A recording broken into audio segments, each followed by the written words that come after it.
아, 더워. 와, 너무 덥다. 아, 야, 너도 덥지? 너도 덥잖아. 많이 더웠지? 많이 덥더라.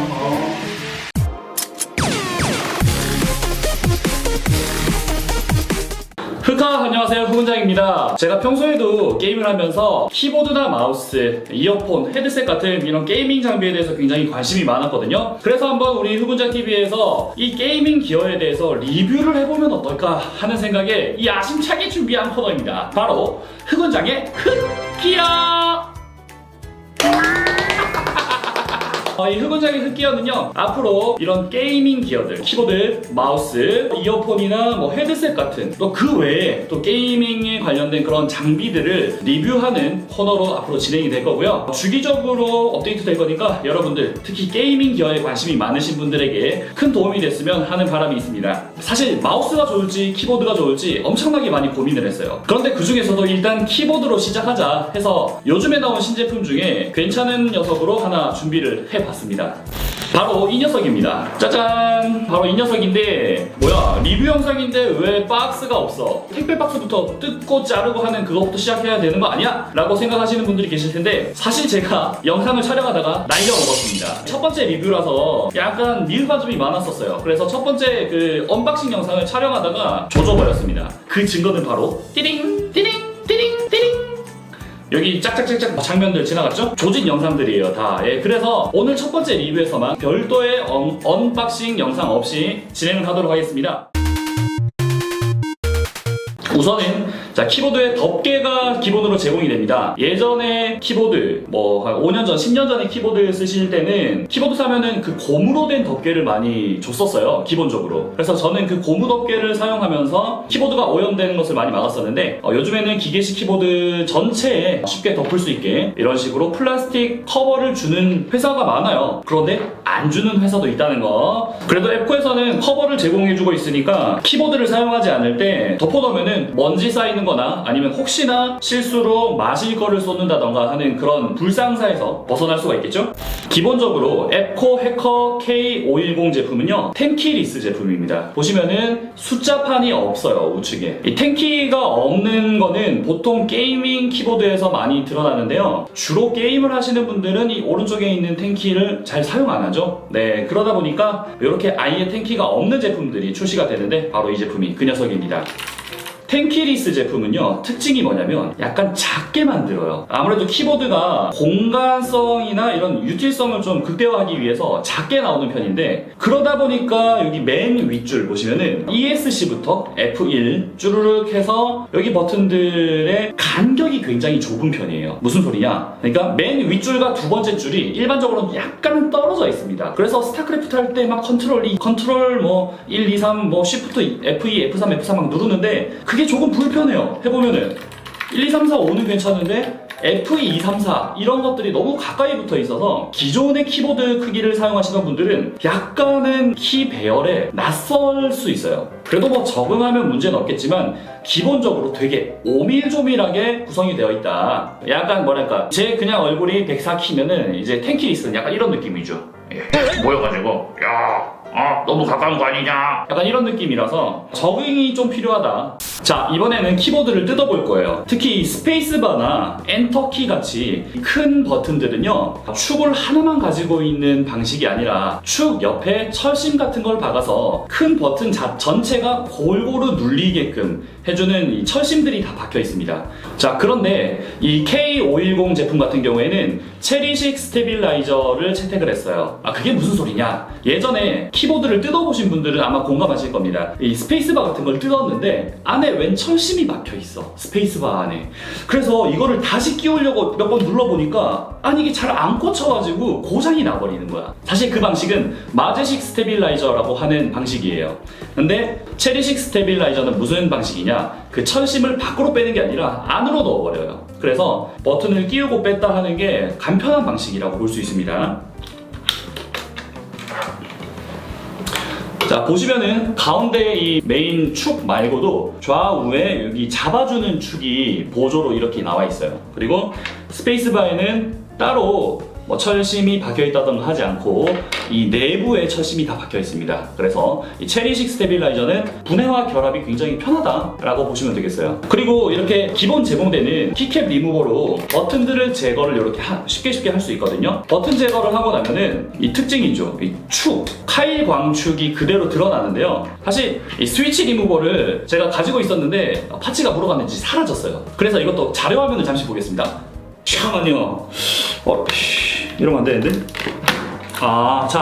지금 약간 흐리멍텅한데, 자, 축을 그대로 뽑아냈어요. 축을 그대로 뽑아냈고, 안에 보시면은 빨간색 지금 이 기판이 보일 정도예요. 그죠? 축을 뽑아냈기 때문에 기판이 보이는 겁니다. 자, 원래 키보드는 이런 축 같은 것들이 전부 키보드 안에 내장되어 있습니다. 그런데 B키 타입이라고 해서 축을 밖으로 내놓는 그 키보드들이 있어요. 그럼 왜 축을 내놓냐면 청소가 용이하고 관리가 용이하기 때문에 축을 밖으로 꺼내는 그런 키보드들이 있거든요. 그런데 이 K510 같은 경우는 세미 B키 타입이라고 축들이 반 정도 드러나 있습니다. 역시나 청소나 관리가 굉장히 간편하죠. 그래서 많이들 요즘에는 세미 B키 타입 혹은 B키 타입의 키보드들이 많이 나오고 있어요. 자, 옆모습을 보시면 알겠지만 스텔스 컬처 2 방식을 채택하고 있습니다. 버튼의 위치에 따라서 높낮이가 전부 다른데요. 이 특징은 장시간 키보드를 사용한다고 하더라도 손가락에 무리가 없고 굉장히 편안한 느낌을 주게 됩니다. 그리고 제가 가지고 있는 이 제품은 카일 광축에서도 클릭 제품이에요. 보통 클릭과 리니어로 두 가지로 축의 방식이 나뉩니다.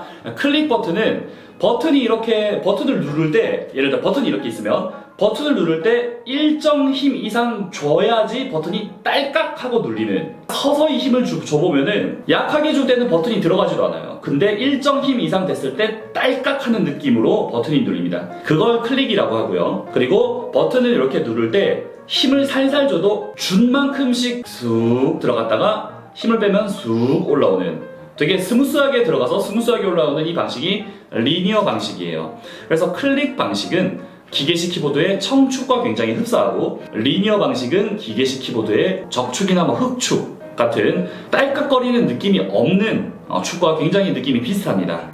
광축 키보드가 뭐냐면요, 쉽게 생각하면 이런 겁니다. 밑에 레이저가 이렇게 일자로 찡 하고 지나가고 있어요. 적외선이 찡 하고 지나가고 있는데, 여기 위에서 버튼을 클릭했을 때 버튼이 내려옵니다. 버튼이 내려와서 이 레이저를 막아버려요. 레이저가 이어지고 있는 거를. 그러면은 레이저가 끊어졌을 때 키가 입력이 되는 방식, 그게 바로 광축입니다. 빛을 이용한다고 해서 빛이 이어지고 있을 때는 클릭이 되지 않은 상태, 버튼이 눌려서 빛을 차단시키면 클릭이 된 상태로 인식을 하게 돼요. 그래서 그걸 광축이라고 하죠. 그리고 특히 이 에코 해커 K510 같은 경우는요, 완전 방수를 지원합니다. 그래서 완전 방수 IP68을 지원을 하는데, IP68이 뭐냐면은 수심 1.5m에서 30분 동안 버틸 수 있는 방수 체제를 말합니다. 그래서 이따가 한번 이 키보드가 과연 물을 얼마나 잘 버티는지 연결해 놓은 상태에서 물에 담궈 놓고 한번 게임을 해볼 거예요. 스타 해봐야겠어, 스타. 나는 지금 게임을 부력이랑도 싸우고 있고 장난 아니야.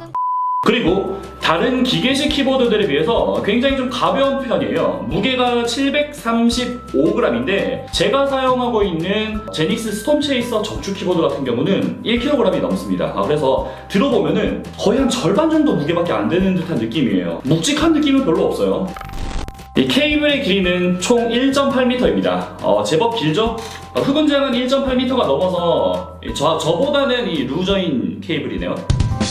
자, 아무튼 1.8m 정도 되니까 본체가 앵간히 멀리 있지 않는 이상엔 본체 연결하는 데는 큰 무리가 없어 보이고요. 특히 노이즈 필터가 채택된 케이블이다 보니까 신호 손실이 굉장히 적다고 합니다. 그리고 AS 기간은 1년이에요. 1년 동안 편하게 사용하다가 높은 데서 떨어뜨려서 막 깨지고 소비자 과실로 고장나지 않는 이상 1년 동안은 완벽히 무상 AS가 가능합니다. 자, 이제부터 앞면부터 옆면 그리고 뒷면 디자인적인 부분들을 좀 살펴볼 건데요. 전면부 같은 경우는 굉장히 깔끔합니다. 앞서 말씀드렸다시피 오밀조밀하게 붙어있다는 특징을 제외하면은 굉장히 깔끔해요. 이 버튼들의 질감적인 부분도 그렇고 이 겉부분 자체가 마감 떨어지는 것도 그렇고 굉장히 깔끔합니다. 하지만 저 개인적으로는 너무 오밀조밀하다, 이 위 버튼들은 약간 더 위로 올라가야 되지 않나 싶은데 이건 아무래도 이 텐키릭스 키보드들의 특징이다 보니까 어쩔 수 없는 부분인 것 같아요. 중요한 펑션 기능 같은 경우는 다 이렇게 표시가 되어 있어요. 특히나 또 이중 사출 키캡이라고 이 한글과 그 다음에 영어가 모두 각인이 되어 있습니다. 영어만 찍혀서 나오는 키보드들도 종종 있는데 그에 비하면 굉장히 편리하다고 볼 수 있죠. 자, 그리고 대망의 후면부입니다. 미끄럼 방지 피트가 총 5개가 박혀 있습니다. 상단에 동그란 거 2개가 박혀 있고요. 하단에 넓적한 거 2개, 그리고 가운데 또 약간 넓적한 녀석이 하나, 총 5개가 박혀 있는데 사실 이 미끄럼 방지 피트는 좀 크기가 커야 되지 않나요? 크기가 좀 작아서 미끄럼을 잘 방지해줄지는 잘 모르겠는데 이따가 한번 타이핑을 해볼게요. 그리고 받침대가 있습니다. 사실 받침대가 굉장히 좀 낮은 편이에요. 저는 받침대를 사용하지 않는데 받침대 높낮이에 굉장히 민감해 하시는 분들은 이거 좀 불만일 수 있겠네요. 왜? 요즘에는 이게 2중, 3중으로 되어가지고 높낮이를 단계별로 조절할 수 있는 그런 키보드들이 많이 나와요. 근데 되게 조그만 녀석으로 하나가 딱 준비되어 있습니다. 하단부에 이 좌우에 보시면은 작은 구멍들이 나 있어요. 이 구멍이 바로 완전 방수, 즉 이 물이 빠져나가는 배수로입니다. 배수로. 그래서 혹시나 물이 들어왔을 때 기판 안으로 스며들어가지 않고 다 여기 구멍을 통해서 물이 빠져나오게 되어 있어요.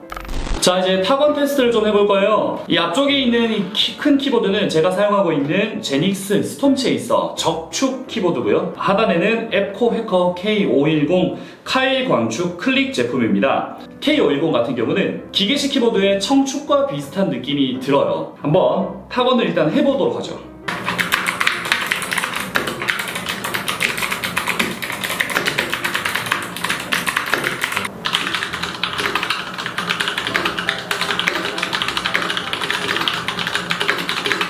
자, 사실 저는 기계식 키보드로 청축과 적축을 사용을 해봤었는데 이 광축 제품은 처음 타건을 해봤어요. 이 광축 제품, 특히 이 클릭 제품은 청축과 비슷하다고는 하는데 제가 느낄 때는 청축보다는 조금 더 덜 시끄러운 것 같습니다. 타건 느낌 자체도 힘이 청축보다는 덜 들어가는 느낌이에요.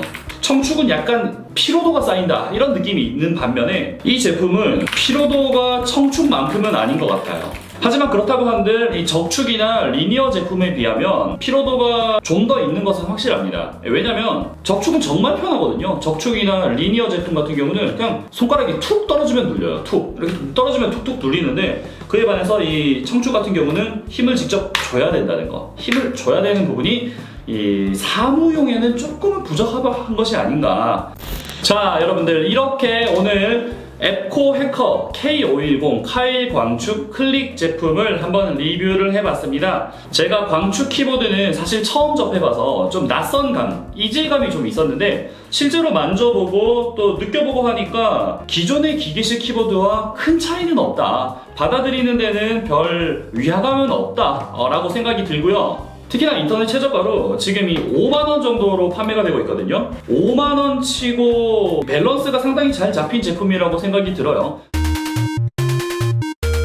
제가 오늘이 흑기어 첫 번째 리뷰라 그런지 긴장도 많이 하고 실수도 많이 하고 아마 빠뜨린 정보도 굉장히 많은 것 같아요. 근데 앞으로 흑기어를 진행하면서 여러분들께 좀 더 양질의 정보를 전달해드리고 정말 이 생생한 또 사용기 등을 전달을 해드릴 수 있도록 하겠습니다. 그럼 구독과 좋아요 한 번씩 눌러주시고요. 밑에 댓글로 여러분들이 보고 싶은 장비, 보고 싶은 기어들에 대해서 은장이 형, 저 이번에 새로 나온 그 100만원짜리 마우스 리뷰해주세요. 아무튼 여러분들이 보고 싶어하는 그런 기어들에 대해서 흑은장이 전부 찾아서 리뷰해드리겠습니다. 그럼 흑기어 2화에서 인사드리겠습니다. 흑바!